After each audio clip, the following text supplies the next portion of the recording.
21 दिसंबर 2025 की सुबह लगभग 11 बजे के आसपास का वक्त हो रहा था। एक लड़का अपने ही घर में बैठकर आराम से इत्मीनान से खाना खा रहा था। खाते खाते अचानक ही उसके पिताजी आ जाते हैं। जैसे ही पिताजी आते हैं वो अपने खाने को छोड़ता है। छोड़ने के बाद सीधा दौड़कर उनके पास पहुंच जाता है। उनके पास जाने के बाद उनको सूंघने लगता है, ठीक वैसे ही जैसे कोई कुत्ता किसी इंसान को सूंघता है। जैसे ही सूंघ रहा था तभी उसके पिताजी ने पूछा कि बेटा तुझे क्या हुआ है, क्या परेशानी हुई है। जैसे जैसे धीरे धीरे करके वक्त आगे बढ़ रहा था उस लड़के की तबीयत बिगड़ने लगती है। अभी तक तो वो ठीक ठाक चल रहा था, लेकिन अब वो अपने चारों हाथ पैर पर चलना शुरू कर देता है, ठीक वैसे ही जैसे कि कोई जानवर चलता है। उसके बाद वो चलकर अपनी पत्नी के पास जाता है। पत्नी के पास जाने के बाद उनको भी सूंघने लगता है, ठीक जैसे उसने अपनी पिताजी को सूंघा था। अब उसने अपनी पत्नी की तरफ को देखकर भौंकना शुरू कर दिया। जीभ निकालकर बाहर को कभी अंदर निकाल रहा है, कभी बाहर निकाले, कुछ इस तरह की हरकत कर रहा था। उसकी पत्नी की चीख निकल जाती है और जैसे ही पत्नी की चीख निकलती है तो चीखों की आवाज़ आसपास के घरों तक पहुंच जाती है। आसपास के घरों के लोग जब मौके पर आते हैं, आने के बाद उस लड़के की हरकतों को जो देखते हैं तो लोग समझ नहीं पा रहे थे कि आखिरकार हुआ क्या है। इससे पहले कि कुछ लोग समझ पाते तब वो लोगों की तरफ को दौड़ता है, उनके काटने की कोशिश कर रहा था। उसके मुंह से राल सी टपकने लगती है। तभी लोगों ने हिम्मत जुटाई और हिम्मत जुटाने के बाद आखिरकार उस लड़के को पकड़ लिया। पकड़ने के बाद उसको चारपाई पर लिटाया। लिटाने के बाद उसके हाथ पैर, उसके शरीर को चारपाई से बांध देते हैं। गांव के लोग कहते हैं कि तुरंत ही इसको उपचार के लिए हॉस्पिटल लेके चलते हैं। जब उसे हॉस्पिटल लेके जाते हैं तब किसी ने इसका वीडियो बना लिया था। वीडियो जब बन जाता है उसके बाद वो सोशल मीडिया पर बहुत तेज़ी के साथ वायरल हो जाता है और जितनी भी लोगों ने इस वीडियो को देखा था वो लोग डर जाते हैं, सहम जाते हैं, समझ नहीं पा रहे थे कि आखिरकार इस लड़के के साथ हुआ क्या था। आज की इस कहानी के माध्यम से हम यही सोच बताने की कोशिश करते हैं कि आखिरकार उस लड़के के साथ क्या हुआ, बाद में वो लड़का क्या होता है उसके साथ। आदाब, नमस्कार, सत श्री अकाल। मैं उस्मान सैफी। आज की जो सच्ची घटना मैं आपको सुनाने जा रहा हूं, ये सच्ची घटना है उत्तर प्रदेश के ज़िला अलीगढ़ की एक तहसील है खैर, और खैर तहसील का एक गांव लगता है उटवारा। उटवारा की बात है। 23 साल का एक लड़का राम कुमार उर्फ रामू, जिसके पिता का नाम विजय होता है। ये तारीख थी 20 दिसंबर 2025 की शाम लगभग 6:30 बजे के आसपास। ये लड़का अचानक ही घर से बाहर निकला। बाहर निकलने के बाद थोड़ी देर टहला।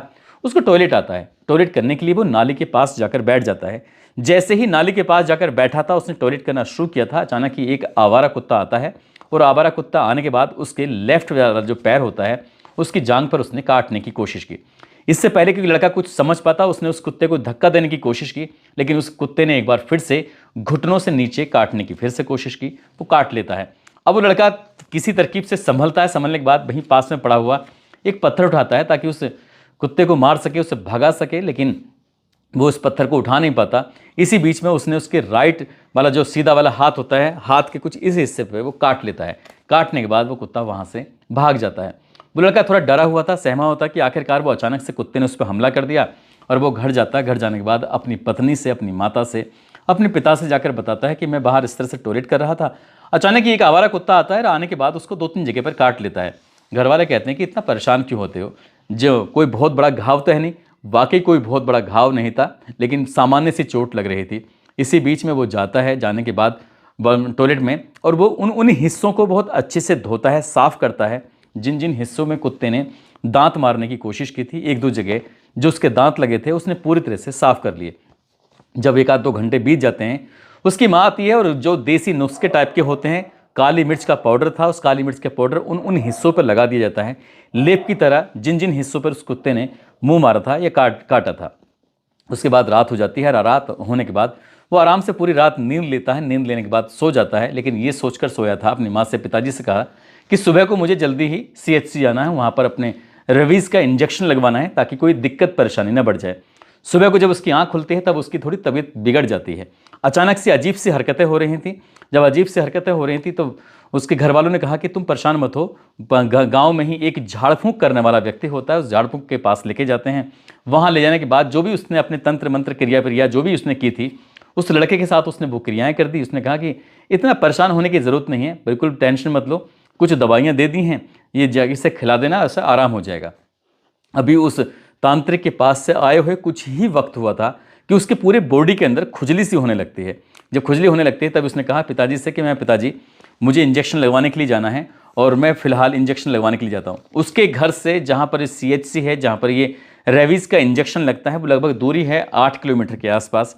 घर वाले कहते हैं कि खाना खा के आराम से निकल जाना, पहले नहा लो, इधर वो नहाने जाता है, इधर खाना तैयार हो जाता है, बैठकर आराम से खाना ही खाया था कि उसके अंदर जो दिक्कतें थी, पहले खुजली हो रही थी, उसके बाद उसकी हरकतें बढ़ने लगती हैं, और जैसे हरकतें बढ़ने लगती हैं तो वो कुत्ते जैसी हरकत करने लगता है।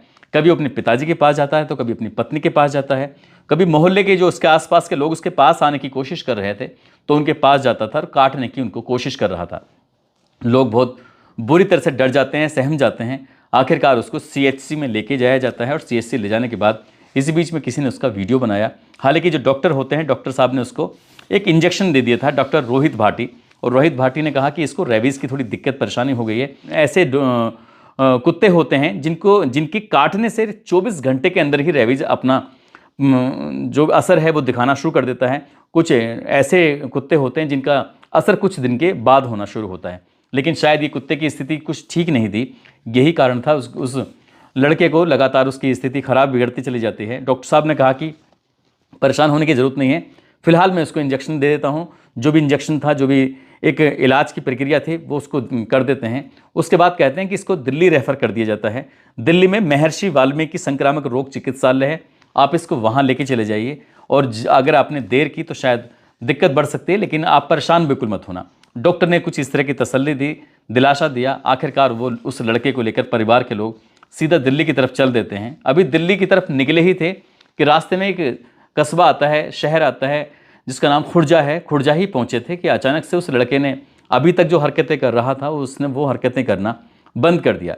घर वाले, परिवार वाले जो साथ में मौजूद होते हैं वो कहते हैं कि इसकी हालत तो ठीक हो गई है, लग रहा है कि इंजेक्शन का असर पूरी तरह से होने लगा है, इसलिए अब घबराने की ज़रूरत नहीं है, रात में ले जाकर क्या करेंगे।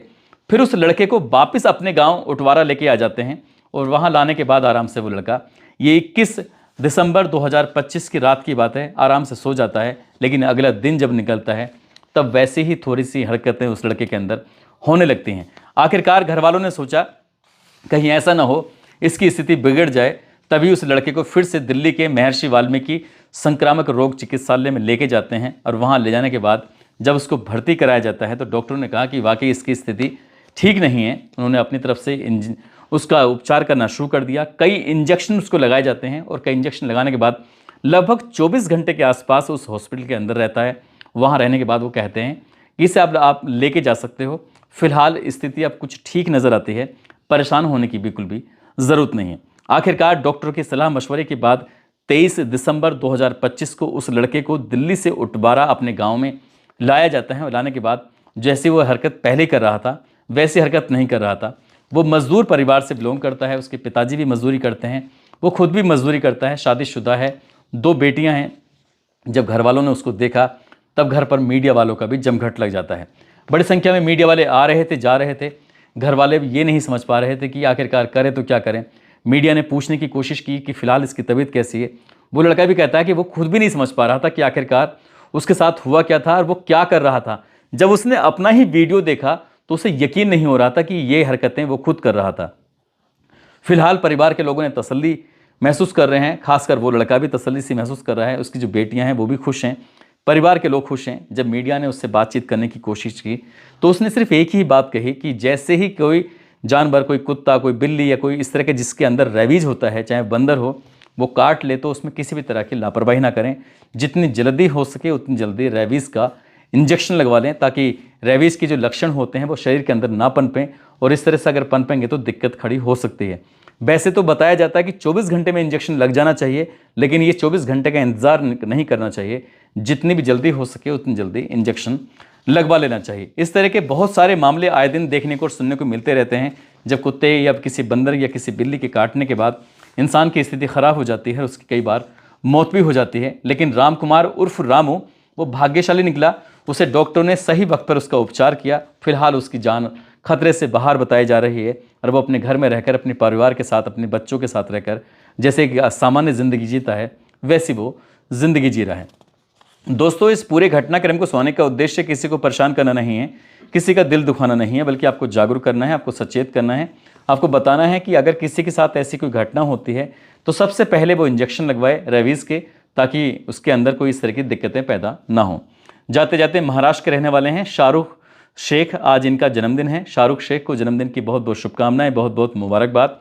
और कुछ लोगों ने नाम लेने की अपील की है, जिसमें सुखदेव बघेल हैं जो छत्तीसगढ़ के रहने वाले हैं, ऋषि यादव, कल्पना यादव, मोहम्मद सलाउद्दीन, मुकेश गुज्जर भरतपुर से हैं, गणपत राजपूत, धर्मपाल सिंह चौधरी, सुनीता सिंह, भोला यादव, यासीन मंसूरी जलालाबाद से, चौधरी नासिर अली, रूपेश यादव एटा से, खेमजी चौधरी गुजरात से, मोहम्मद अशफाक बिहार से, मोहम्मद दिलवर हुसैन असम से, बिलाल उमर अंसारी कैराना से, विष्णु बंसल फिरोजाबाद से, रिया नितिन गुप्ता, राजेश शर्मा बुलंदशहर से, रविंद्र गंगवार बरेली से, अश्वनी शर्मा, इन लोगों ने नाम लेने की अपील की थी। आप सब लोग अपना ख्याल रखें, सुरक्षित रहें। जय हिंद, जय भारत।